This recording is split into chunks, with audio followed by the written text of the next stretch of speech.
Попал нахуй, родимый.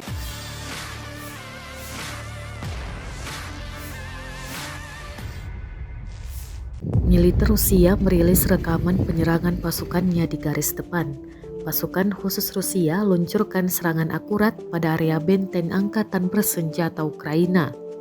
Rekaman penyerangan menggunakan ATGM ramai beredar di Telegram pada Senin 10 Oktober 2022. Dalam keterangan unggahan disebutkan, unit-unit kelompok Rusia bersama dengan komandan mereka memegang pertahanan dengan andal.